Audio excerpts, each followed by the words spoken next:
Councillor. Councillor Clark. Councillor. Chair's trying to call order, sorry. Okay. Okay, Lynn, can you confirm that the recording has started? Recording has started, Chair. Thank you very much. Okay, can you call for the swearing and the apologies, please? Thank you, Chair, and good morning, members. Councillor Jones. Present. Councillor Cogley. Present. Councillor Richardson. Present. Councillor Canning. Present, thanks. Councillor Mabin. Yeah, present, thank you. Councillor Clark. Is present. Councillor Here. Lennox. Yeah. Councillor Kyle. Present. Councillor Hogg. Yep, I can see you, Councillor Hogg. Thank you. Councillor Watts. Present then. And Councillor Stewart. Yeah, I'm here, thanks, Lynn. Thank you, Chair. Thank you very much. Okay, so are there any declarations of interest? Nope, none online. Okay, thank you. So the previous minutes, can we agree a true record? Thank you, Councillor Lennox. Are there any matters arising from those minutes from anybody? None in the chamber? Any online? No? Okay, thank you very much. In that case, we'll hand over to Colin, and it's the East Ayrshire Performs Summary Report. Thank you, Colin. Thank you, Chair, and good morning, members. Members, this is the penultimate East Ayrshire Performs report of this financial year. Quarter one, members will recall that the net overspend within council services was £9.5 million. This reduced to £7.2 million at quarter two, and after taking account of the balance transfers approved by Cabinet on the 7th of February following the review of balances for 23-24, and also taking account of the work budget holders have undertaken to utilise external funding and to review expenditure plans, the net overspend has reduced to a further to £5.4 million. We recognise the valuable work that colleagues across all services have undertaken to bring budgets back into line wherever possible and to reduce the projected overspend. And while the downward movement in the overspend is extremely positive, we must always acknowledge that service budgets are experiencing unprecedented strain from a mixture of higher costs for goods and services and increasing service demand and need. Therefore, members, in terms of the report before you, and more importantly in terms of this financial year, while we will work to bring the budgets back online, as mentioned last week when Council met to approve next year's budget, the financial challenges and stresses will continue to grow in the years ahead, and Council acknowledged the real pressures that we will face in the future, with anticipated lower grant levels and a falling population, and that change will need to protect the Council and the services that are valued by our communities. This is why the current reviews of service provision being undertaken across the Council are so important. The initial paragraphs explain the financial improvements arising from the review of balances and note the uncommitted balances being just over £11 million or 2.9% of net revenue expenditure. Members, when you met and set the 23-24 budget last year, you approved £6.750 million of service reduction measures, and the table at paragraph 10 shows that 2 of these totalling £71,000 are unlikely to be met this year, and that alternative options will be found within both service budgets to compensate for the £71,000. Paragraph 11 takes us to the revenue budget by services, and for education notes that the overspend has reduced from £3.9 million to £2.6 million after the service has reviewed spending plans, utilised non-recurring funding and also benefited from the £500,000 allocated as part of the balances review. The service continues to experience continued pressures within early years and special education, with early years anticipated to end the year £1.1 million over budget, which, after recognising that this budget carried forward an overspend of £1 million from last year, shows that the costs are being held in advance of the service concluding the full best value service review of early years, which is in progress and will report to Cabinet in due course. The service is also experiencing significant pressures and additional support for learning, with the budget anticipated to overspend by around £3 million, £2 million of this relating to transport costs, and as you're aware, members, colleagues are undertaking a review of additional support needs transport, with this review being brought back to members in due course. Within communities and economy, the end of the year projection is an overspend of around £380,000, broadly in line with the position at quarter two, and after receiving £500,000 from the balances review. Although the service is recognising underspends in economic growth, facilities and property management and in health and safety, there continues to be a significant pressure within waste management of around £1 million. And again, members, you're aware that a review of the full waste management arrangements has been progressed by the Head of Housing and Communities, and that review will be brought forward to members once concluded. Finally, we recognise the budget pressures being experienced by the Ayrshire Roads Alliance, specifically in relation to primary and secondary school transport, which is anticipated to cost around £500,000 additional by the year end. Paragraph 16 notes the position in terms of health and social care, recognising a projected overspend of around £2.8 million, relating predominantly to significant pressures within community care as the services continue to experience legacy issues from the pandemic, alongside significant pressures at care at home and self-directed support. The Integration Joint Board approved a financial recovery plan in December in order to bring the budget back online, and that recovery plan is being progressed by the Chief Officer and his management team. Additionally, the IJB will meet shortly to set their budget for the year ahead.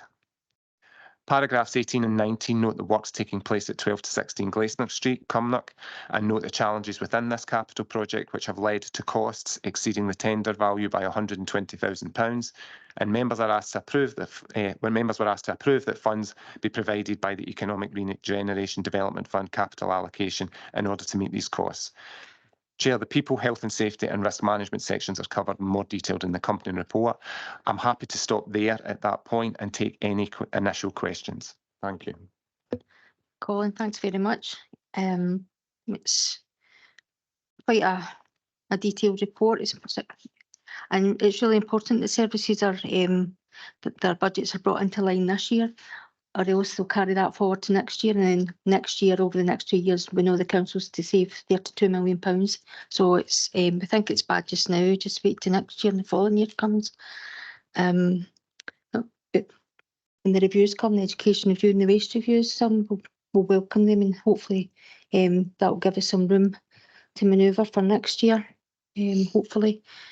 Does anybody else? Sally, do you want to come in? Yep, thank you very much.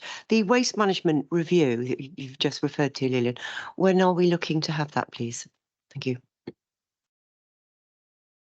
I'm sorry, I don't have a specific date as to when that's due. It's obviously been worked on and has been getting worked off at the end over the end of last year and into the coming months. But it's anticipated that it will be arriving shortly in the next few months. Councillor Cogley. Councillor Stewart. Thanks, Chair. Just on the back of what Councillor Cogley had just said there, I was just wondering when, because we've got quite a few reviews coming on board, so when are we likely to see the completion of any of them going forward? In terms of the obviously the waste review and specifically the additional support needs in the early years review, they are currently being progressed as they stand and should be with members in the coming months. There are also a number of service reviews that have been instructed forward in relation to areas including employability, leisure, etc. And the current timetables for them are planned for that arriving around June and July for the completion of those reviews. Thank you. Okay. Does anybody else have any questions at this minute? So are you going to go into the other sections now? Right, thanks, Colin. Thanks, Chair. So just going on to the main body of the report, the revenue section begins on page 14. And it shows the £2.6 million anticipated overspend within education and provides more detail around the position in respect of early years and also in relation to additional support for learning, noting that the projected overspend has increased since the previous report, with the challenges within this budget relating to ASN transport costs being around £2 million overspent due to the increase in the number of children requiring transport in this new academic year, as well as an overspend of around £1 million in additional staffing costs for the 23-24 academic year. In respect of finance and ICT, governance, people and culture and corporate support, we see underspends as these services seek to implement their design proposals previously approved by Cabinet and recruit staff to necessary roles.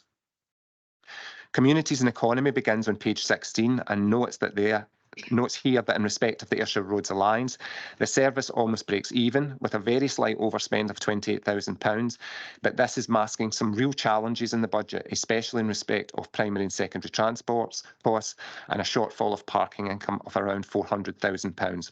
All of this being offset by savings in staff costs. And within housing and community, we note that the service is likely to end the year around £600,000 more overspent. And again, this is predominantly due to additional expenditure pressures within waste management of around £1 million, with the service taking the opportunity to review all budgets, including the allocation of the balances review to reduce the overspend to its current level. In wellbeing, as noted earlier, the financial recovery plan was approved in December with the aim of recovering the current overspend of £2.8 million. Within the analysis on page 17, we can see overspends in out with placements, which although shown as £180,000 overspent, is actually £700,000 overspent this year, but the service has taken the opportunity to use its own service balances to bring that overspend down to its current level. The significant pressure remains within community care, where the service is expected to overspend by around £3.7 million.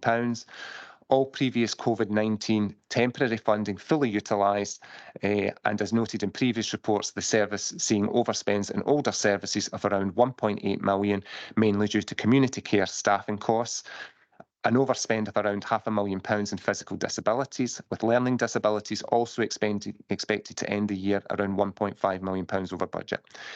And in previous year's performance, we've made mention of the impact of the pandemic on services and how the legacy of COVID remains, impacting the wellbeing budget and the rising service demand that have arisen from it. On the bottom of page 17, we note the pressures the council is also facing corporately in terms of council tax reduction, with an increase in applications for help, and we anticipate that we will spend around £1 million more than our CTR grant allocation. In respect of the housing revenue account, we see the housing revenue account expected to end the year around £600,000 underspent, with favourable arrangements in respect of additional rent income, savings on debt charges and less expenditure on void rent loss. Pupil Equity Fund begins on page 21, and it shows the allocation to each school directly from the Scottish Government, and it shows the plans from the head teachers and shows the commitments and costs to date, along with the projected spends by head teachers at the year end. In respect of alternative delivery models, page 24 shows that Ayrshire Roads Alliance is expected to end the year £700,000 overspent, and it's important to note that the strategic delivery element of the East Ayrshire local delivery element will underspend by £600,000 and £17,000 respectively. However, the local delivery South Ayrshire element of the Alliance is expected to end the year £1.4 million overspent, noting a loss of parking income and income from capital works, overspends in street lighting, energy costs, additional costs for overtime and subcontractors, the purchase of parking terminals, and additional capital debt costs have caused the South element to end the year in this position. The Ayrshire Roads Alliance capital budgets are listed in the table, and in respect of bridges, we note the ongoing work with new projects being designed, but we also note the challenges faced by the service in respect of delays caused by land acquisitions and discussions taking place with SEPA. In the last East Ayrshire performance, mention was made of the new Cumnock flood scheme, and a further update is provided today. However, we acknowledge the challenges within this scheme and the discussions that are taking place between the head of the Ayrshire Roads Alliance, the council's monitoring officer, and the contractor in respect of the contract dispute and the potential claim that will likely come to the council, and more updates will be provided in subsequent reports. This section also highlights the work being undertaken at Kilmarnock Bus Station, noting that Phase 3 works commenced in January last year, and whilst the project was originally anticipated to run for 38 weeks, there were delays due to material shortages. Funding has been provided by SPT for 23-24 financial year to support this project. However, given the challenges faced by SPT, particularly in relation to their capital for 24-25, colleagues at SPT have intimated to councils that funding was allocated for 23-24 must be utilised by the 31st of March 24, and there is a substantial risk that any works that are not completed by this date will risk losing the remaining elements of the SPT funding. This is a very live issue, and colleagues from the Ayrshire Roads Alliance, supported by other colleagues from the council, are dealing with this to maximise the amount that we can claim as a matter of urgency. Information in the East Ayrshire Leisure Trust begins on page 26. It shows a slight overspend, although I understand that colleagues in the Trust are taking active steps to bring the budget back into line by the year end. Members' Treasury begins on page 28. It shows that the total debt is around 452 million, the majority of it being the Public Works Loans Board, and that at the date of this report, the Council has investments of around £22 million, held with a variety of the counterparties. As you would expect, members, the management of our debt portfolio is an important part of the Treasury function and is aligned to the annual capital expenditure report. At Council last week acknowledged the challenges with our planned expenditure, and the accompanying Treasury report noted that capital ambitions were unaffordable beyond 26-27, and that a robust review of the capital programme will be taking place, and the outcome being reported to members during 2024. Capital programme sections begin on page 29, with the People section on page 35 and the Health and Safety section on page 43. Business briefings begin on page 47 and contain a number of indicators that services would like to draw your attention to. In terms of the first, we can see that benefits processing is slightly below target, and we are very conscious of the additional pressure being faced on the service through council tax reduction applications. We see that timescales for household planning applications lengthened slightly in both categories over the last month, although the non-householder categories remain well ahead of target. Over the page, the Head of Education and Chief Education Officer would like to highlight the achievement of the Curriculum for Excellence levels results for the 2022-23 session, which were published by the Scottish Government in December 23. East Ayrshire results were extremely positive, with notable improvements across a number of stages. The business briefings also provides details of the Education Scotland visit to SL33 on the 19th of December 23, with the report identifying it as making a significant contribution to supporting young people into positive destinations, and specified as practice worth sharing more widely. The full report is available at the link on page 50. Within communities and economy, we continue to see really positive messages around the percentages of new tenancy sustained, and also in terms of rents lost due to properties being empty. We note that the factoring service has completed 98 block inspections of the required 223 factored block annual inspections. The remaining surveys are scheduled to be carried out within this financial year in respect of jobs and training, fund employability support, take-up of apprenticeships and internships by the private sector has been hugely encouraging, and the actual apprenticeships is 74 against a target of 60. Within wellbeing, we can see the usual indicators noting that the standard hospital delayed discharge is still at 0, with narrative provided around delayed discharge bed days and information around the number of looked after and accommodated children highlighted. Complaints begin on page 54 and show that 26 complaints were received, with a further 8 carried forward, slightly down from the same quarter last year. The performance for these complaints in terms of stage 1 and stage 2 and the time taken to determine complaints is shown, and on the bottom of page 55 we can see that of the 28 complaints closed during quarter 3, 16 had improvement actions associated with them, and services are actively taking forward these improvement actions in order to improve service delivery and overall complaints handling. The risks begin on page 57. The Corporate Risk Register was reviewed by CMT on the 31st of January, and for this quarter 3 report, no new risks have been added, nor have any risks had their priority status changed. In terms of the economic climate, the Risk Register notes that the Scottish Government financial settlement received on the 21st of December widened the budget gap by a further £2.7 million for next year. Members, as you know, that you managed to close the £9.7 million gap for next year without using reserves, but that in doing so we have reduced service budgets, which means that reviews of how services are run will need to take place to make sure that we keep within the budget you set. We are also noting in Risk 1B that income levels, particularly around parking, are taking some time to recover, but we recognise the really good work that colleagues are doing to try and recover this income. Within the impact on our local communities, we are seeing an increase in council tax reduction, but also continued pressure on Scottish Welfare Fund applications. In terms of Risk 2B, the Ayrshire Growth Deal, the annual conversation with both governments took place recently, and work is being progressed at pace to provide details of what can be achieved for each project within the available financial envelope. Chair, I'm happy to stop there, noting the recommendations for Cabinet are on page 6 and at paragraph 3, and I'm happy to take any questions. Thank you. Thanks, Colin. Does anybody have any comments or questions for Colin? Anybody online? Councillor Stewart. Oh, Councillor Stewart. Hi, Colin. It's just on about the pupil equity fund. So, and I see some of them haven't spent all their money. So, what happens there? Does it carry on to next year, or and what actually do they spend their PEF on? Have we got a kind of idea? Thanks, Councillor Stewart. Well, yes, they do carry it forward to next year. So what you're seeing there is the position that's projected at the 31st of March. Schools are, as you'll be aware, that there's been an allocation for PEF on a multi-year basis, and schools are able to manage that either over the financial year or over the academic year and determined as to what is best suitable for them. They will spend the funding over a variety of teachers and staffing costs, which will take up the vast majority of it. But there are spends on resources within the school, and that's down for each head teacher to make that determination as to how best to spend that in line with their school improvement plans. But they can manage their funding over multi-years. So you'll see that some are underspent at the year end, some of them are projected to go slightly over, and that will have to be the first call in their funding for next year. But that is how they are choosing to manage that. Okay, I'll bring in a second, Councillor Richardson. So just on the pupil equity fund, Colin, so the Grange Education Group, we've got Shortleys Primary School with an overspend of 41,000. So can you just explain that to me?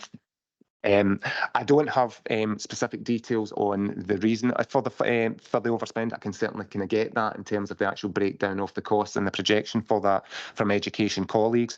It is on the higher side in terms of the actual level of funding that they've got, but again, they may be choosing to have spend resources that can be used over multiple years, and they maybe have invested in areas that they're expecting to get the benefits from in future years as well. So again, I can get details on that, but they are able to manage it over the multiple years. And just just to ask, which may answer why there's an overspend of that amount. Sort of their financial year, is it like ours March to April to March, or is it like academic year? Yeah, when we're saying the figures here, we'll report these figures here per the financial year.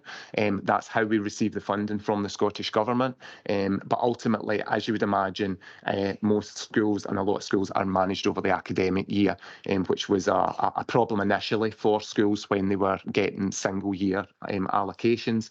The idea of giving them multiple year allocations is that they can do much more strategic long-term planning with the funding. It's definitely better getting multi-year funding than year on year, isn't it? Councillor Richardson. Thanks, Lillian. Thanks, Chair. It's just a question, or maybe a request for further information. It's page 16. Key points. Ayrshire Roads Alliance. So by my sort of arithmetic, ARA is reporting an adverse variance of 28,000. We've basically put to an extra 200,000 in there from non-recurring funding, but there's been the overspend in the non-statutory school transport, 523,000, and there's a shortfall in parking income of 387,000. So by my sort of rough arithmetic, that's like £700,000 that's being offset by savings and employee costs. How many staff is the RA working under? Because that 700,000 must equate to a lot of bodies, a lot of headcount. Thanks, Councillor Richards. I don't have the specific detail on that. I can go back and get you the exact number of staff in it. It is over £700,000 worth of staff and savings, so it is quite a lot. And I know that prior to his departure, Kevin Braidwood had sort of noted that the difficulties that put in terms of the road service, in terms of staff. I know that additionally they have had recruitment issues in relation to obtaining staff as well. So that is something that even attempting to fulfil that staff has caused an issue for them, but there's no doubt about it. It will have an impact on the service in terms of the manageability of it. But just some info on what that means in it as a head count. That's 700,000. That'd be great. I mean, I know they're trying to fill those posts because this week on Facebook and other online sites, there's a picture of one of our young apprentices who I think's maybe just served his time or something. But they're obviously using that young lad as a way of advertising and trying to get people in. Yeah. It's So definitely that would be interesting to know. it's definitely an approach that they are progressing in terms of that, but I'll get you more information on that. Thank you. Thanks, Colin. We'll bring in Amanda here. Yeah, just to add on to what Colin's just said there. So Richard Greaveson has commissioned a small short-term working party to look at the vacancies within ARA and the difficult to fill posts, because we are finding a number of them that we're having to advertise in multiple times and still not attracting very many applicants. So looking at a whole different gambit of different ways. And as you know, they've already brought in for the road workers the apprenticeship scheme that they're working towards. So looking at different ways of succession planning, attracting, and how do we change the jobs as well to look at it. So there is work actively underway, but they do struggle to attract. Okay, Councillor Cogley. Thank you. On page 25, there's a reference to the new Cumnock flood scheme, and I think that we're going to be facing some costs there. And David, perhaps this is one for you. I don't know if you know what those costs are likely to be yet.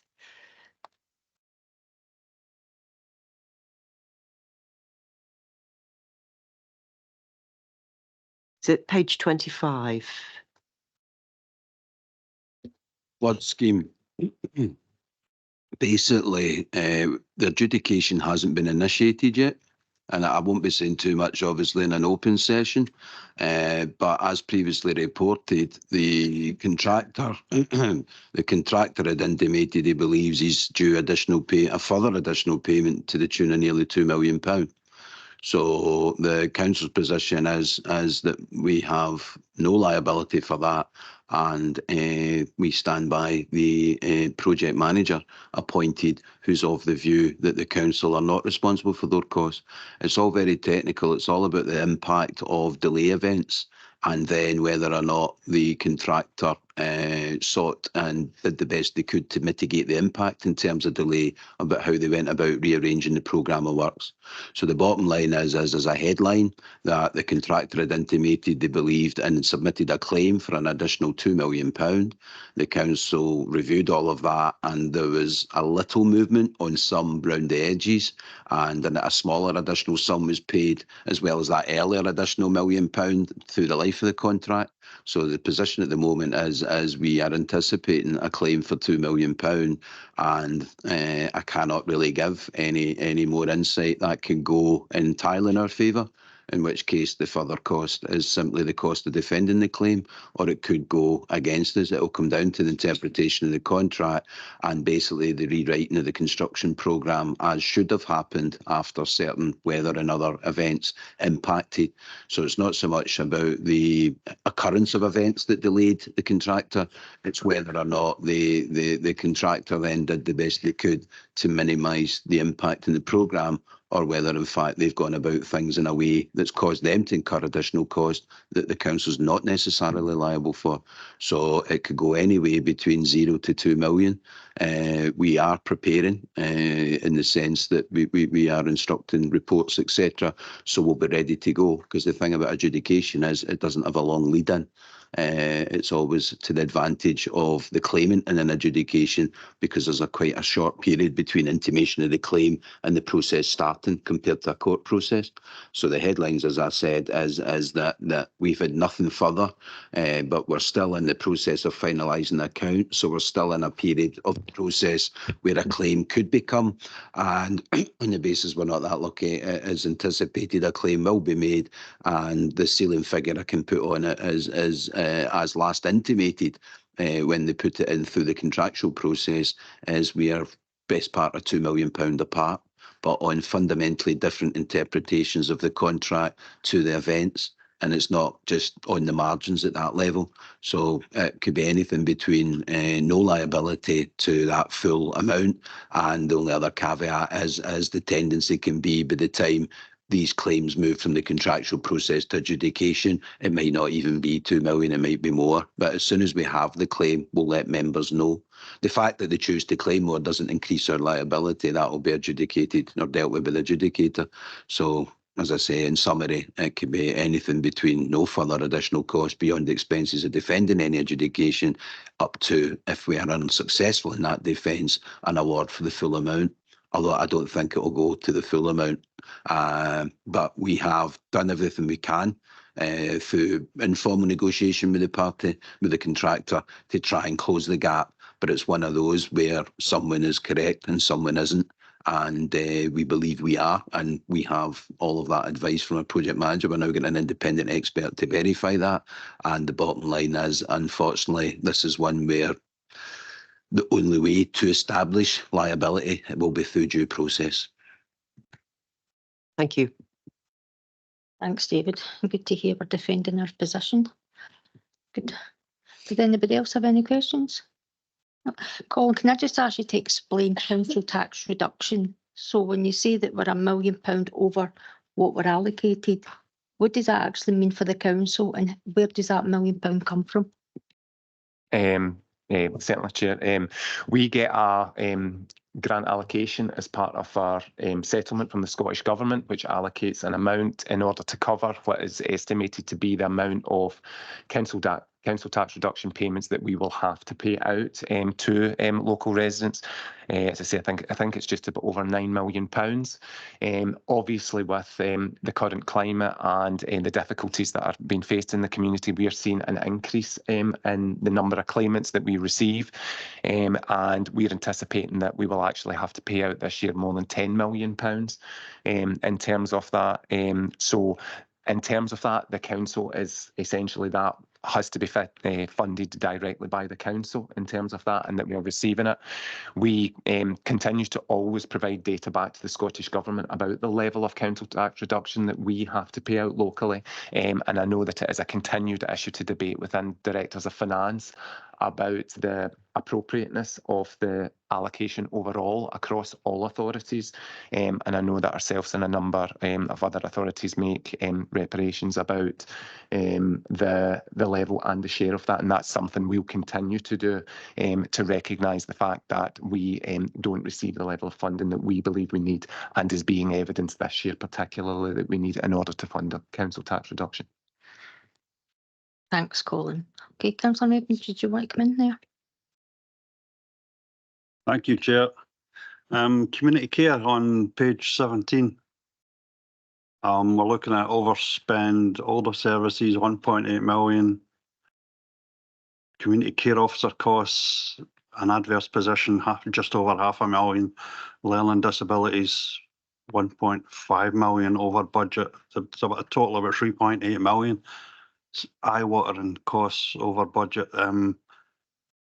What's causing this? Is this staff issues? Is this paying out overtime? Is this going to banks or agencies and having to hire folk in at a premium? It's what are the causes of these overspends? And also, what's our plan? Have we got a strategy to try and get control of this? Will there be a report coming to us fairly soon to have a look at the whole community care budgeting?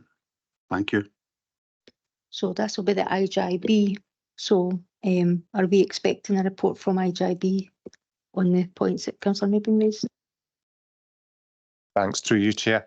Yep, the IGB met in December. An awful lot of the overspends are in relation to staffing requirements, particularly as it notes there the community care officers and the sort of kind of changes in the conditions in relation to the community care officers' roles that they essentially have had to be built in. There's also pressure across all of the areas in relation to the self-directed support requirements, which is a big area in terms of actually providing the actual care packages to a number of the social work clients, all of which is causing significant pressure. The position for overall for wellbeing, and in particular the IGB, is one that is particularly difficult. It has been flagged early doors in previous quarters, so much so that the IGB management have put together a recovery plan that was presented to the IGB board in December in order to recover that funding back. So that's action plans that they have put in place. with the anticipation that that should recover the position by the 31st of March. Now, there's obviously a great deal of work has to go into that, and we'll have to see how that progresses throughout the year. But they are aware of that action and obviously aware of from the position from the budget last week, the difficult position that the IJB will find itself in going forward. So they're aware that the action has to be taken now. So they have a recovery plan in order to bring that with action plans in place. And I believe it was December that went to the IJB board.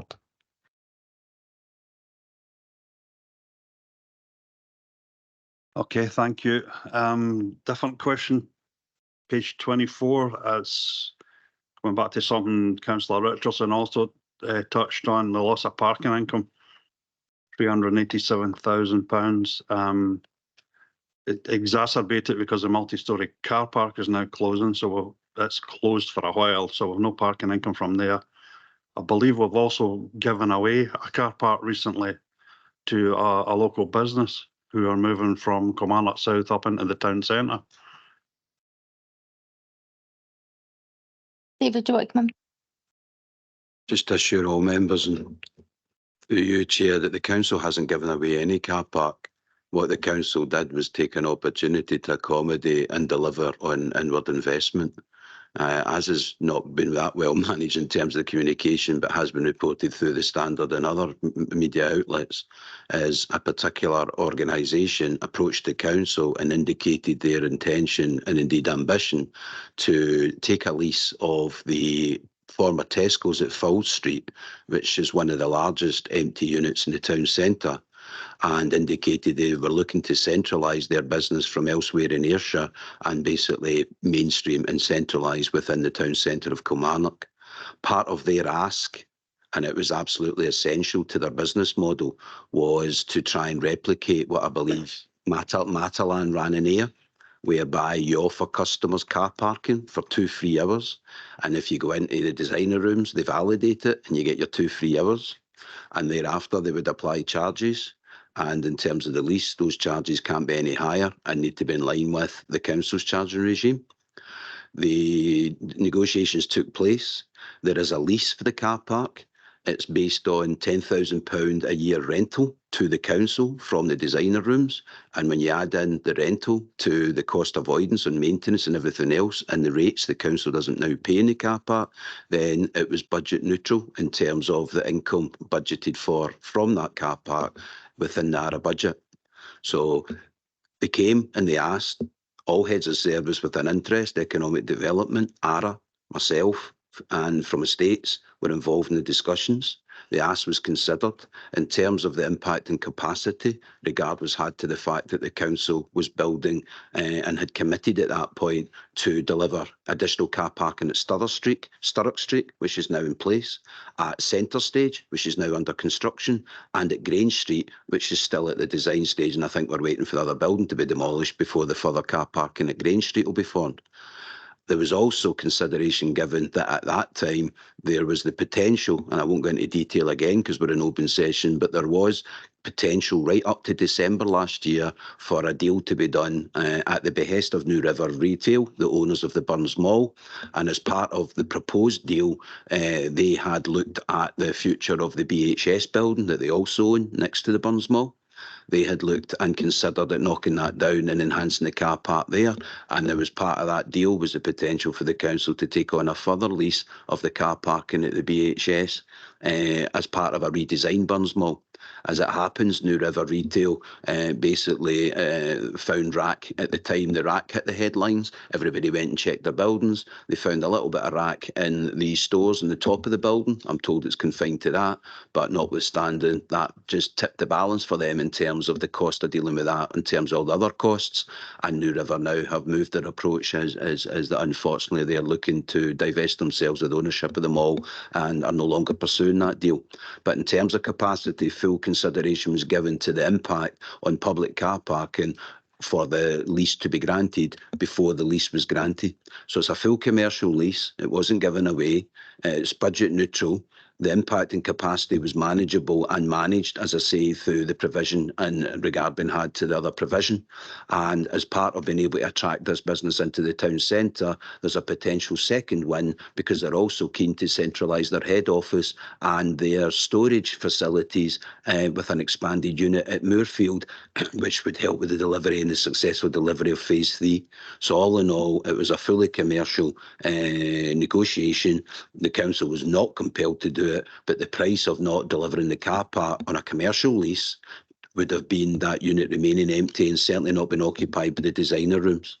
The thinking is, and I believe that at least some businesses in the town accept, that if people are getting into that car park and getting 2 hours free or paying thereafter and getting 2 hours free, then they're not necessarily going to spend all of that 2 hours in the designer rooms, and there's every expectation that this will increase the footfall for the whole of the town centre or the other businesses in the town centre. It's accepted that there are some other businesses out there who in the past may have asked for assistance with car parking for their particular stores, and we weren't in a position to accommodate them, and there may be a sense of grievance that the council was able to accommodate designer rooms, but it was the lease of the whole car park. There's a paper going up to Cabinet in April, which will set out the outcome of the review of parking charges. The only other source of angst is that previously the car park at Queen's Street, next to Fowl Street, the one we're talking about, that up until recently, that had been a £1.50 all day. But that was further to a report to Cabinet in September 21, where it was set out on the basis that the unit had been empty for an awful long time, that the car park wasn't getting used at the £1 an hour rate because the unit was empty. Then there was also, and it was the paper in the multi-storey. So there was 3 factors set out. One, we're proposing to knock down the multi-storey. We're going to lose the £1.50 all day long stay bays in the top of the multi-storey. 2, we have this empty unit here, and 3, that report referenced, and I think it was PRA, but it referenced a local business with a lot of office-based employees that post-COVID at that time, September 21, was trying to get them back in the town centre. So what the report to Cabinet set out is it would be £1.50 all day for the Queen Street car park, pending a further review. The 21 report actually said the further review would be in 2022, so it was only going to be short term, but for whatever reason, and I don't know, it's a matter for our colleagues, but that review took longer than was anticipated. But the outcome of that review is coming. And the bottom line is it was only £1.50 at Queen Street because the car park wasn't getting used because the unit was empty. So there's 2 separate matters. If designer rooms had occupied the Tesco premises but hadn't taken the car park, the council would still be moving back on the back of this review to the £1 per hour rather than the £1.50 a day. And that review's coming. It's just a matter of the timing.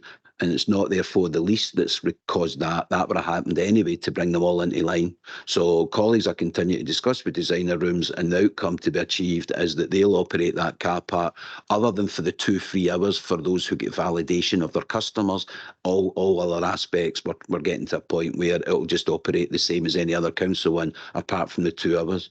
So I hope that gives members assurance that nobody gave the car park away, and also gives a greater insight as to what the rationale was and what will hopefully be a significant positive impact for the town centre in striking the commercial deal that was struck.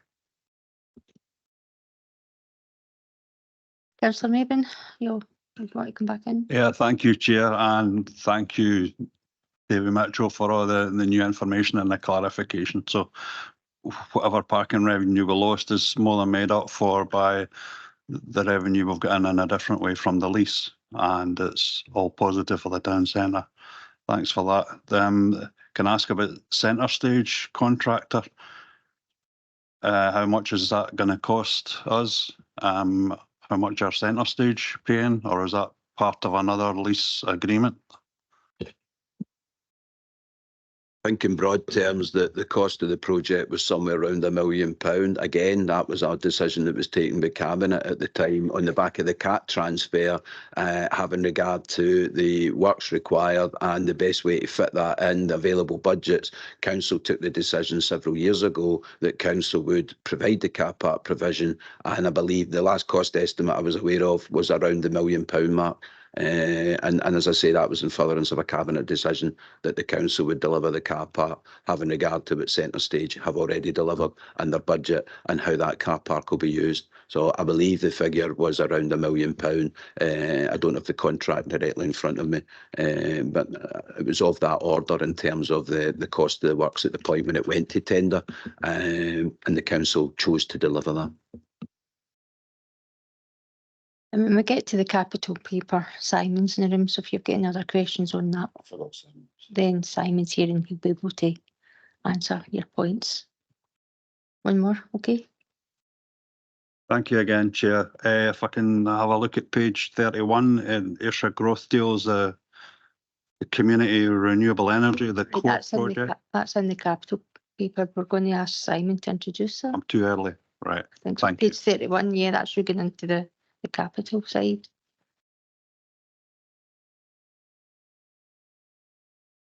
Does anybody else have any other questions for Colin on the sections that he was covering?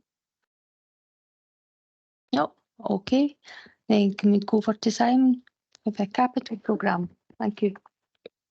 Thanks, Chair. Good morning, members. As Colin noted, and as is set out at paragraph 17 in the covering report, the capital programme's facing significant financial challenges due to construction inflation, volatility and high interest rates. The programmes continue to be closely monitored, and a line-by-line review on affordability and prioritisation has been undertaken across all the projects, which was included within the capital programme update report presented to Cabinet last week. The report identifies areas of net savings across the programme. However, the level of proposed expenditure still exceeds agreed Treasury Management borrowing limits, and as such, a further review of the programme is now being undertaken. In relation to this East Ayrshire Performance Report, if I could provide you with an update on a selection of projects. So starting with completed projects, the ship housing development at Kilmarnock Road, Mauchline, was handed over in November, and tenants have now moved into their new homes. The refurbishment of the Ayr Road depot in Cumnock has also recently been completed and handed over.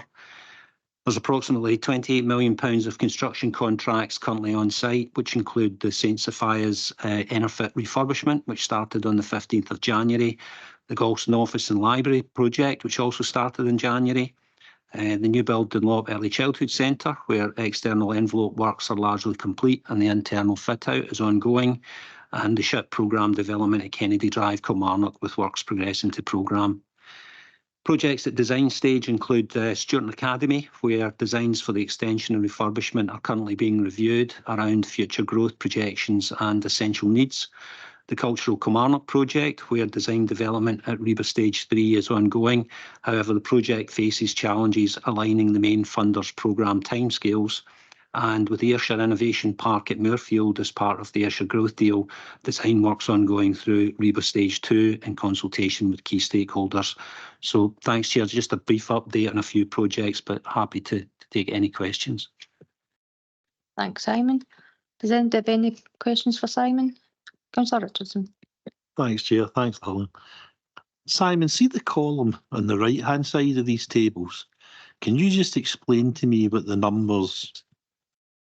I think it's a range of, must be about 1 to 7. I can see project progress risk.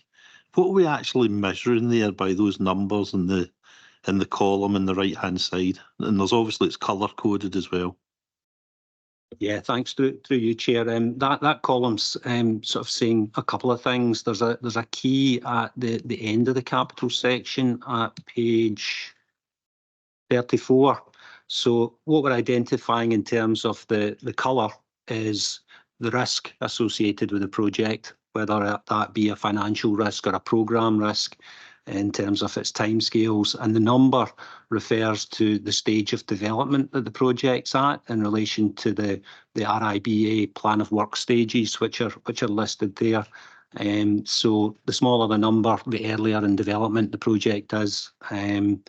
And as I say, the colours refer to the risk that's allocated against the development of that project. Yeah, cheers. Thank you. Okay, thanks, Simon. And just a wee bit of background, about an update on the Kilmarnock bus station in terms of the funding and It's got to be spent by the end of March this year. Where are we? And are we going to have that completed? And is there funding there to complete it? Yeah, thanks, Chair. So it was discussed. It was outlined in the capital programme report and discussed at Cabinet last week. So SPT funding has been withdrawn for the financial year 24-25, and the project is going to run into that financial year. So we're looking to expedite as much works as possible before the end of March. And that's happening. The contractor is working additional hours to do as much as they can. We've also looked at advanced purchase of some steelwork so that provides expenditure in this financial year. But as set out in the Cabinet report, there is anticipated to be a shortfall which has been addressed through reprofiling of some of the capital programme budgets. But as I say, we're seeking to minimise that as much as possible, and discussions are still ongoing between SPT and ARA about the final grant position. Thanks for that update, Simon. It's looking good. Can't wait till it's finished. It's really lifts that section of the town. So it is. Councillor Cogley. Yes, thank you. Just an acknowledgement actually about the two projects in Ward 6, St Sophia's and the Town Chamber in Galston, and it's great to see both of these projects underway. So just wanted to say that. Thank you. That's good. Thanks, Councillor Cogley. Does anybody else have any points, comments? Councillor Maben? Thank you, Chair. Just page 31, the core project. I see we're in consultation with key partners. Any idea when we're going to get a report, what the core programme is going to look like, and the plan going forward with it, how many years it's going to take? Thanks through you, Chair. There's now been a governance structure set up around about the core project following the Cabinet report that went in October of last year. A steering group and working groups for each of the demonstrator project areas.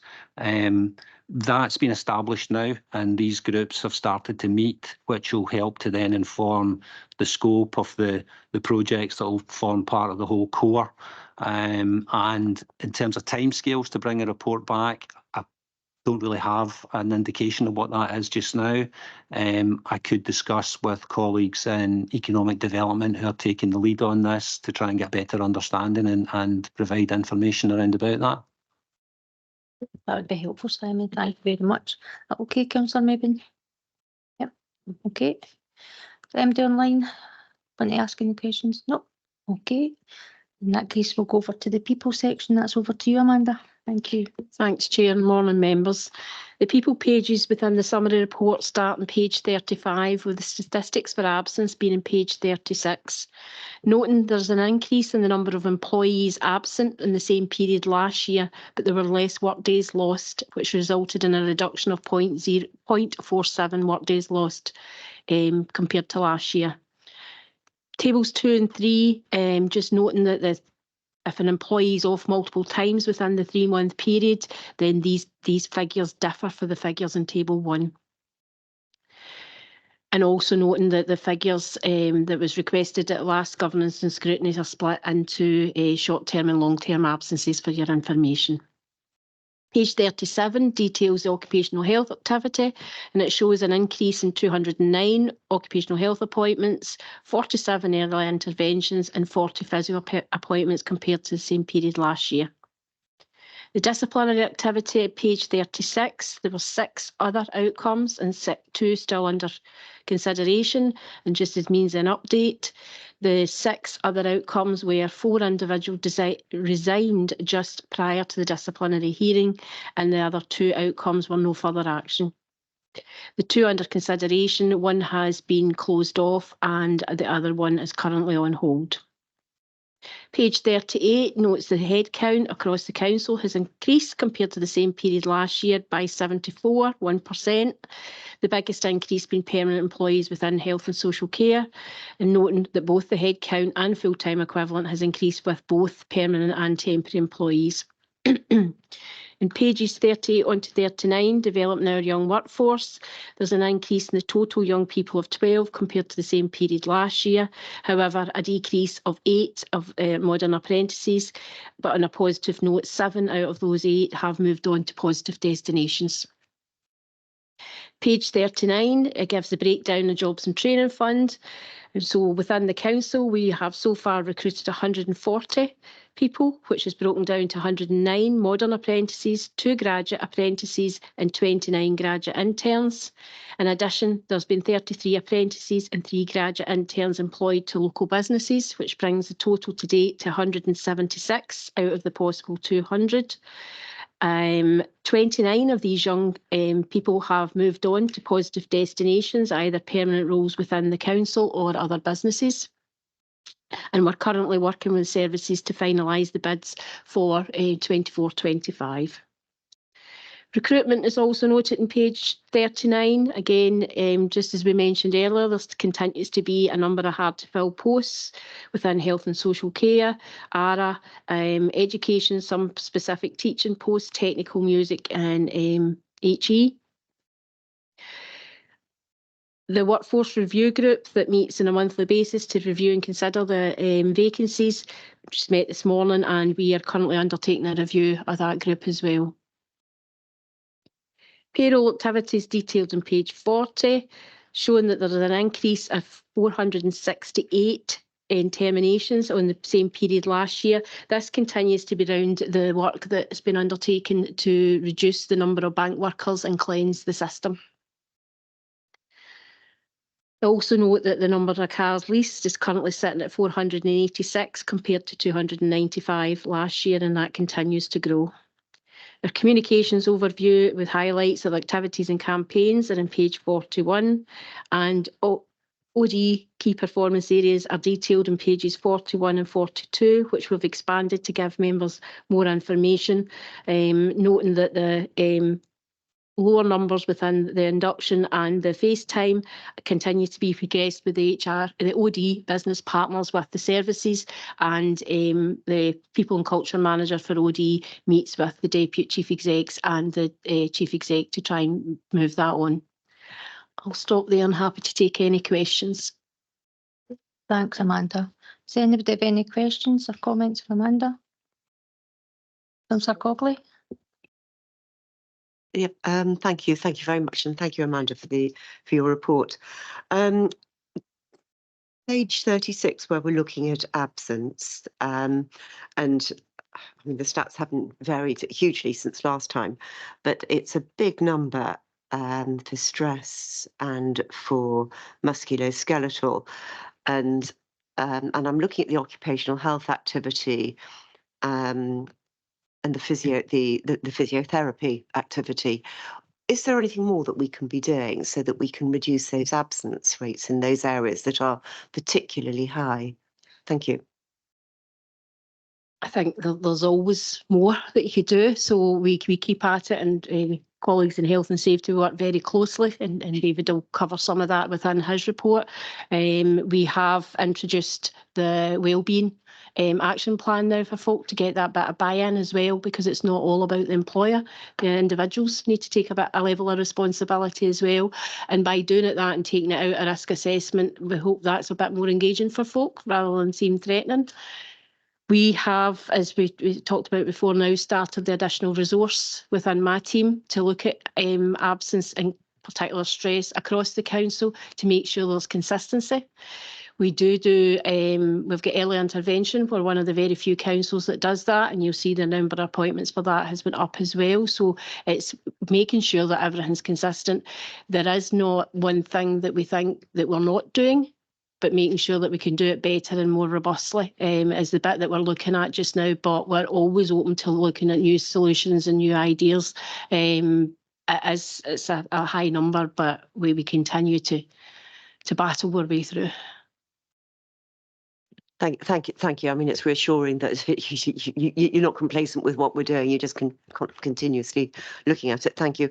And then moving on to recruitment, you talked about a group that met this morning. I'm sorry, Amanda, I'd sort of missed what you then went on to say. I wonder if you could tell us a bit more about that, please. Thank you. Okay, so it's the WRGs with Workforce Review Group, which is comprises of myself, the two deputy chief execs, the Joe finance, and on a quarterly basis we're also joined Ailey Mackay for the internal audit, and on a quarterly basis we're also joined by the chief exec, where we review all vacancies. We review all vacancies with a view to are they being progressed appropriately, should they be advertised we authorise them to go external rather than just internal, and we then challenge the services on some of these posts. Some posts are exempt from the WRG, and that is like your community care officers because of the needs, your refuse collectors, etc. So what we're currently doing is reviewing the terms of reference of that group to see if we need to change that. Thank you. And then in relation to seasonal recruitment, which of course is something that affects all elected members, because as soon as the grass stops being cut or isn't being cut, then many people will be contacting us. How is the seasonal recruitment programme going? So the seasonal recruitment programme is ongoing. However, it is a lesser burden than it's been previously, because we introduced in the first instance the 10 jobs across ARA and outdoor amenities, and then we increased that by a further 5, so that there is less reliance on the number of seasonal posts that we need to fill. And as I understand it, the 15 posts are due to move across to outdoors in the next few weeks before the beginning of April. Thank you very much. Councillor Richardson. Thanks, Chair. Thanks, Lily. It's just really a question again. You just pick up things online when you're surfing the net. There's a big recruitment fair. I think it's next month. It's happening in at Prestwick Airport. I'm just wondering, see the likes of ARA, for instance, and all these positions we've got available on the roads.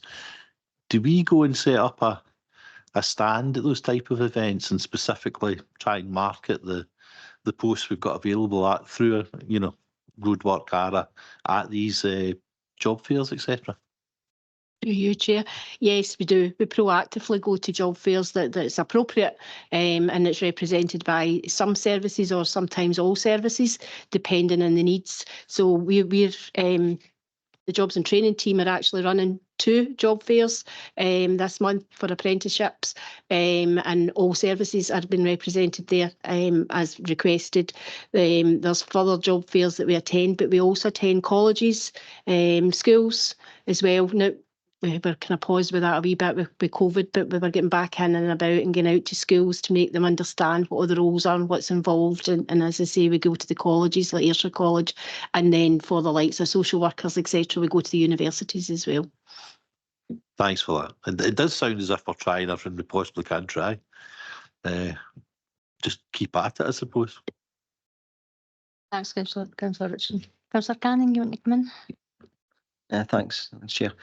Maybe a question actually more for David, and it was because it was the analysis of the media activity that made me think about it. But freedom of information requests, how do we track? Obviously, freedom of information requests are good in terms of transparency, and this council is very good at transparency. But in terms of tracking costs, trends, resources that are involved in dealing with freedom of information requests, and then I suppose also linking that to the media, in terms of giving that information, linking that into the information that maybe we give on the website or whatever to reduce the number of freedom of information requests. But, cost, trends, resources, what is it costing us? Thanks.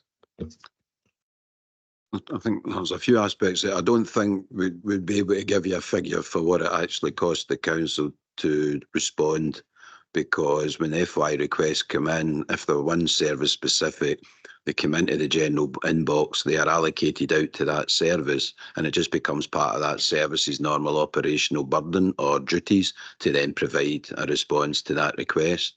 Each one will depend on exactly how much information has been sought and how easy it is to provide that and how long the response is effectively. Cost kicks in because at the back end, if we think that it's going to cost more than the £600 threshold, that's a ground of refusal. If somebody comes in and asks for a ween of information and the reasonable estimate is that would take more than six, but all you can do there is take, well, what's the hourly rate of the member of staff that's going to prepare that response? What's the reasonable estimate of how many hours it's likely to take to plough through whatever to get to? Does it exceed the £600 cost threshold that would then allow you to say we can't answer your request because it'll exceed the threshold? So cost is relevant where it's a big one and we will look, but it's a kind of a notional, well, it's not notional, you take the actual hourly rate, as I said, of the member of staff in that service, and it might vary. So you can do it on a case-by-case basis, but in terms of the day-to-day routine, it would be up to individual services. And of course, as an employer, for good reasons, we don't do time recording. So there are limits on being able to actually quantify the cost of responding. What I would also say, however, is in terms of reducing that administrative burden, you're quite right. Good practices is to keep an overview, which we do all on a weekly basis of all inquiries. And where you see recurring themes, then a smart council will increase its publication scheme content, will put more on there.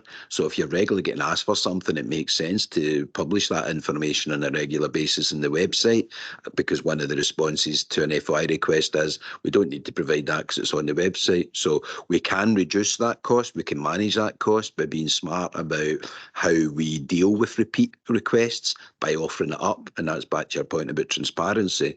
But there is no monitoring or overview of the cost of responding to these, just as there would be no monitoring or overview of the cost of responding to, you know, constituent inquiries or any other inquiry from a member of the public. It's just part of what folk do, and it would be as simple as the amount of time spent times the hourly rate. But we don't do time recording, so that isn't captured on a regular basis in any service. So that's a kind of mixed picture in that one. Okay, that's very helpful, and that really answers my concerns about controlling those costs. And obviously, I wasn't aware of the £600 limit, because that would be a concern if people can just ask for anything they want and we have to respond to it. That makes sense. Thanks, David. Every day's a school day. I didn't know that either, actually, so that was good. Amanda, so I've got a question. So, and then we'll bring in Councillor Watts. So, absence statistics, and there's been much made about teachers recently in media. So, how could we identify what teacher numbers there are, what level of absence there is there, and what the work days lost there for those teachers are, and then if they're off work due to sort of violence and aggression at their workplace, where is it then highlighted in the reasons for absence? Does that make sense? Thanks. So the absence statistics that you get here is a high level summary, because it would be pages and pages long if we broke it down into the individuals. So what each the statistics start by establishment, so per establishment. So if we take in education, it's each school will do the statistical return, which we've got, and then it builds up and it splits in schools into teaching and non-teaching staff, so we can identify the teachers' absence rates compared to the non-teaching absence rates, and the reasons, the categories, as you see, the reasons are broken down for each and every one. If it was in the teacher's absence tends to be lower than the overall council absence. If it was something that was related to violence and aggression, you would expect the individual to be off with work-related stress, which we take not only do we do the workplace assessments that we've already talked about, we've got the early intervention. And in addition to that, what we do is that my two managers sit with the two deputy chief execs and myself with the chief exec, and we actually review case by case, every case, and we do a report that shows whether there's any trends, as in trends within, there's more than one person off within one establishment, and if it's linked. The to date, touch wood, hopefully it remains, there is not any significant absences as a direct result of violent incidents within schools. I think part of David's will cover that as well, because if you see in his report, no taking his thunder away, there's none been reported to RIDDA, which would mean they've not been off for more than 3 days. So we can identify it case by case, and we work with, as I say, right up to the chief exec, and then that's disseminated down in heads of service individual meetings, so it's not just teachers. In addition to that, we share with the cabinet member for trade unions for teachers the teaching absences, so that they can identify if they think there's any trends or any issues with any areas. And to date, we've not had any feedback follow up from that. That's helpful, Amanda. Thanks. And it's really just on the basis of what I read in your report, and I'm not going to jump to that. It's still with Linda. But Amanda, thanks very much for that clarification. Thank you. So we've got Councillor Watts and then Councillor Mabin. Thank you, Chair. It's a message, a question for Amanda.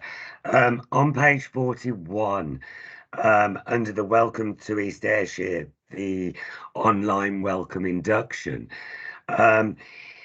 it states, obviously within your report, that 122 out of the 146 new employees had obviously completed the East Ayrshire induction module. So that would obviously look that 24 of those new employees are outstanding the induction online. Are we chasing these employees to get this completed, as obviously inductions are vitally important to ensure that in some ways the training of our employees is done correctly, and can also mitigate any problems that those employees may have, obviously moving forward. So, I mean, my assumption is that we are chasing them to complete it, but it's just a question as, are we actually doing that? Thank you. Through you, Chair, yes, we are. And although there's, it shows as if 24 even, get it right, 24 haven't completed. That is, they've not completed the full induction programme. That doesn't mean that they've not engaged in it, because there's many component parts to it. So everybody is working their way through that, and our OD business partners link with the services to help progress that and push that. We've also got a quarterly meet and greet with members of the CMT that is chaired by the chief exec, and again at that we reiterate the importance of individuals completing that programme. Thank you, Amanda. Okay, Councillor Watts. So, Councillor Mabin.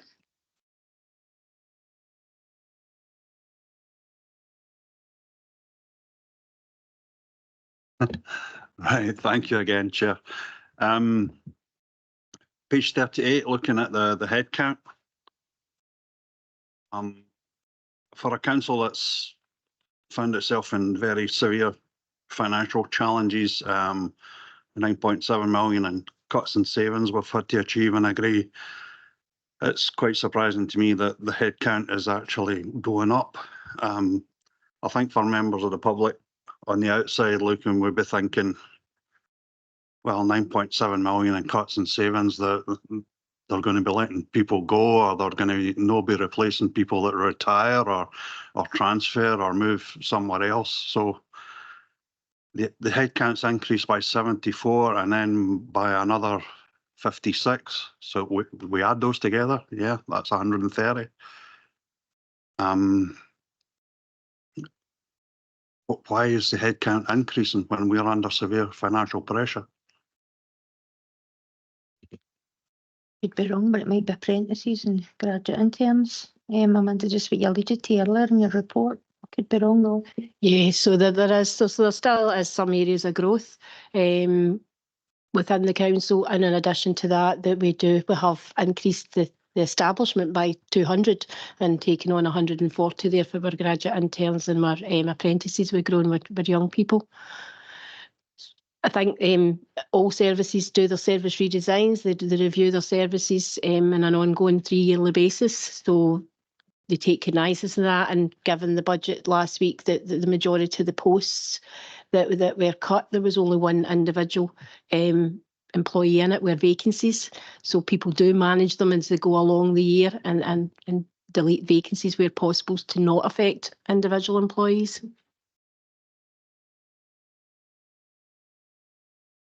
Thank you, Amanda. Is it on this time? Thank you, Amanda. I'm delighted to also see in the report that we're recruiting quite a lot of young people and the apprentices, which is all great. Obviously, as our workforce gets older and retires, they do need to be replaced. I was also looking at the key points on page 40 about resignations. 101 employees have left the council during the 3-month period, which is 77 less than the previous quarter.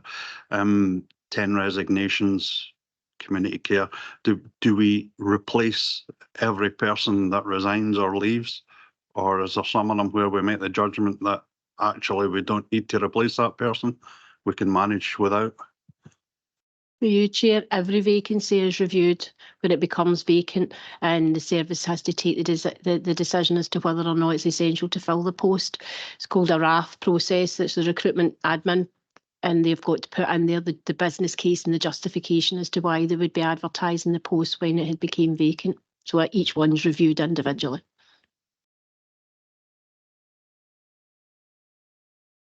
Right, thank you. And just to congratulate you and your department on the apprenticeship programme that's been rolled out. I think it's brilliant to have so many apprentices and young people learning their trades and becoming skilled, and hopefully when they complete their apprenticeships, many of them will be able to stay with the council as valuable employees, replacing older people who are due to retire. Thank you. Thanks, Councillor Maiden. Councillor Richardson. Just on that point that Peter, Councillor Maben's just made, driving into London Road HQ this morning for this meeting, I was delighted to see that the burnt out house at 23 Tour Hill Road has a full set of scaffolding right round about it, which means that on the point Peter made about apprentices, it means that very, very shortly our young joiners and plasterers and all of the trades, all of the young people that are learning their trade, that property is going to be used as a centre of excellence. And it looks as if work is just about to get underway. And, you know, thanks to, I know that Richard Grieveson got involved in that to smooth over a few issues that there were to get that project, to bring that property back into lettable condition. But it does look as if we're just about to start works. So all of those young people will be working away in that centre of excellence, that property, learning their trade, and it's all good news. It's good to see something positive coming from that building after such tragic circumstances. Yeah. Okay. Councillor Hogg, you want to come in?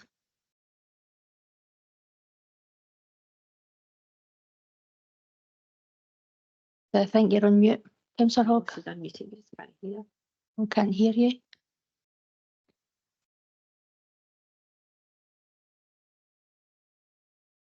Councillor Hogg, can you hear us okay? Because we're having trouble hearing you.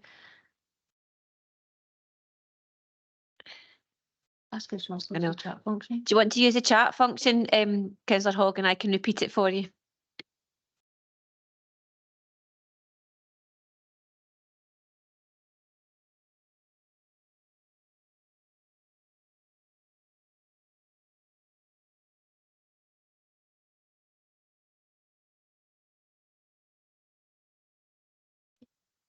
Did anybody else get any points? Okay. We'll let Councillor Hogg enter that into the chat, but we'll just carry on. David's health and safety, and then when Councillor Hogg's, that will revert back to Amanda. Is that okay? David, over to you, health and safety. Thanks, Chair, and good morning, members. The report in front of you covers page 79. And if I could just draw your attention to top of page 44 of the summary report, note that the number of non-reportable incidents has increased by 187 since the last period, while incidents reportable to HSE have decreased by 16. So if I could pick the HSE stuff up first, the 16 reduction there is mainly attributable to slips, trips and falls and occupational disease. With 7 incidents reportable to HSE under slips, trips and falls, and 7 under occupational disease related to COVID infections. Now, the COVID infections still need to be reported through to HSE, but they're very, very tight rules around how that's done.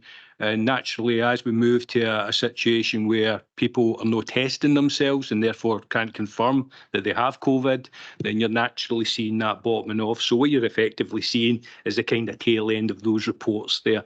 So that's the reason why we've had that reduction in 16, as I said, slips, trips and falls and occupational disease. On the other hand, the non-reportable incidents, that's mainly due, as I've reported previously, to an increase in violence and aggression, particularly within educational establishments. And this, again, is due to dysregulated behaviours in the main, right across all 3 reporting periods. If I could just give you a wee bit of context, Chair and members, if you look at the tracker graph, kind of middle of the report, and you go to period 8, you'll see it was at 191. Without getting into specifics, because I'm conscious we're in open session here, that was mainly attributable to 1 particular establishment and 3 particular young people with dysregulated behaviour. So in terms of context, I'm trying to explain how we can see those fluctuations within the reporting periods. In terms of interventions, Section 28 of the report talks about the Chief Exec Strategy Group. That's held on a quarterly basis. Trade unions there from the education side and the non-education side.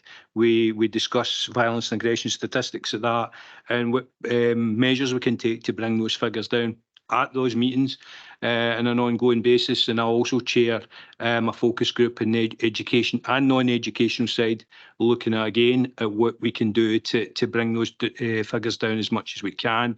But as a very challenging, very challenging picture, and one that's been picked up nationally by Scottish Government as well in terms of their behaviour summits that have met recently. Paragraphs 24 to 26 of the Covering Report outlines the various positive health and safety and wellbeing indicators. And just picking up in a discussion earlier on, Chair, if I could pick up a couple of things. Suicide prevention strategy, we've trained 635 people on that so far. That is building resilience within our services and in our communities. We've also trained over 450 people on mental health first aid, which again is designed to build that resilience within our workforce. As Amanda picked up on earlier to an earlier question, Chair, as well, we replaced our stress in the workplace standard last October with a supporting wellbeing standard. Now that's unique. I'm not aware of that anywhere else across any other local authority insofar as it looks stress holistically. In terms of complying with HSE guidance, we're only required to look at workplace stress, but what that standard brought in was that we would look at workplace and personal stress, because we recognised that it was holistic and you couldn't have one without the other. They were both intertwined. That also brought in the concept of workplace wellbeing plans and also personal wellbeing plans, and that was a direct result of asks from our trade union colleagues at these meetings that we have with them, where they were raising concerns that stress risk assessments were actually a barrier to people taking part. So we changed that to workplace wellbeing plans and, as I said, personal wellbeing plans. Augmenting to that, we also have staff going out to our staff who are peripatetic, taking the resources directly to them. So these people they don't have access to computers, don't have access to, if you like, the normal ways of communication. So we have staff out engaging with these people directly. Just in terms of the community defibrillator initiative, Still going on with that, over £90,000 worth of equipment being donated. We've issued 51 defibrillators right across East Ayrshire. And as you can imagine, we're getting to a stage now where certainly every one of our local communities have at least one piece of life-saving equipment.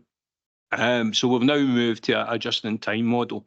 And what that basically means is, as I'm getting applications coming through the portal, then we go to contractors and they supply the equipment at that point. So I don't carry any equipment. I'm not actively going out looking for it, but we haven't stopped it. We're still supporting communities as they come in, as I said, in a just-in-time model, and that allows us now to move into different other focused use of community benefits to look at things like cost of living, for instance, that we're focusing on just now. So that kind of covers my report, Chair, and I'd be happy to take any questions in any aspect. Thanks, David. It's always good to see the success of the Hear to Listen prevention strategy that you've got, and and the health and safety and the mental health first. So it's really, really good and really important, and it's a credit to you and your team for rolling it out. So thank you very much. Does anybody have any questions for David? Councillor Cannon. Thanks, David. That all sounds positive. 20 interventions mentioned in one of the paragraphs.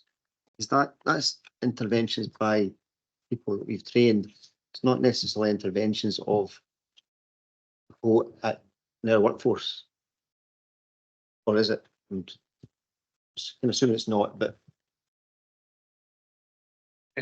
through you, Chair, the interventions that mentions in the report are from those 635 people we've trained. What we do is within the council, if we're notified of an intervention, that comes through to us, and we keep very, very high level detail. So we don't keep any names or any personal details, but we certainly get notified of any interventions that take place. What we do with that is just to make sure that we're aware of just how many people, the people that we are training and support. We keep it for no other reason than that. Just to clarify, that is people. So are we getting that's people work for East Ayrshire Council, the 20, or no? It's just people those people that we trained by us report as having intervened outside the council. Just. Yeah, sorry, again through you, Chair, mainly it's East Ayrshire Council employees in terms of these interventions or their families. We have trained a number of people outside and our key partners as well, because the training has been open to all, and no elected members have taken part in the training. Now, this is just the ones that we are aware of, where people report back to us, and in the main, that's East Ayrshire Council employees, as I said, or their families. Thanks, David. David, see, in terms of, David, you'll know, so taxi drivers, they have sort of mandatory training for disability awareness and things. Do we offer them, or wouldn't it be mandatory, but offer them to like the Hear to Listen, the suicide campaigns and mental health out to those that are applying for taxi licenses or Stagecoach, like our bigger sort of partners, or is it just, who are the partners that we offer this to? In the main, it's key partners, Chair. It's police, fire, ambulance, NHS, etc. And the other two neighbouring authorities, North Ayrshire and South Ayrshire. Obviously, in line with the discussions earlier on in terms of budgets, we have to review budgets at this point in time, and that's been undertaken by colleagues in health and social care. But as it stands just now, we offer that out to these key partners in the main. Like the taxi drivers, SPT, etc. We don't necessarily approach them directly. Thanks, David. Okay, does anybody else have any questions for David? No. So Councillor Hogg managed to ask a question through the chat, so Lynn's just going to read it out. Yep, Amanda, this one's for you. The mental leadership and coaching programmes provide valuable support to all levels of staff, but from the figures it looks like there's low uptake. What measures are we taking to try and increase the uptake, especially when we see the benefits for staff? Thank you, through you, Chair. So some of these programmes are relatively new, hence the lower numbers. The uptake has actually been very good in the amount of courses that we've been able to provide so far, and most courses are full. So we continue to roll that out, and we've got a full programme for this year. And most of the courses are actually full with a few spaces at this point in time. But you're right, they are a benefit to our employees, and I think we've been finding our way with it a wee bit. So now we've established a good programme, and we're going out for a longer term contract for the mentoring side of things.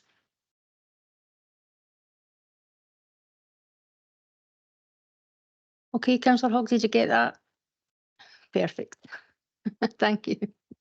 Okay, so, and Colin, he's already taken us through the business briefings and the complaints and stuff. So with that, can we agree the recommendations in the foot of page 6, which is to note the report? Thank you very much. Okay, and then it's over to yourself, David. The awarding of contracts period 12 January to 22nd of February 24. Thanks, Chair. This really shouldn't take long. Because of the standing down of the GNS at the back end of 2023, when this one was rolled forward to GNS in January, then we updated the previous report. So that's why this is a very shortened period of just about 5 weeks. However, even within the 5 weeks, members will see, again, it reflects the width and breadth of the projects and activities we undertake.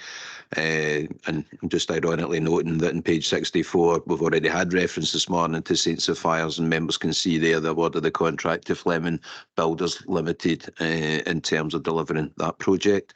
And going back to Councillor Maben's inquiry, the next one there is the centre stage car park, and I'm pleased to see that the contract award value was within that £1 million but estimated cost overall.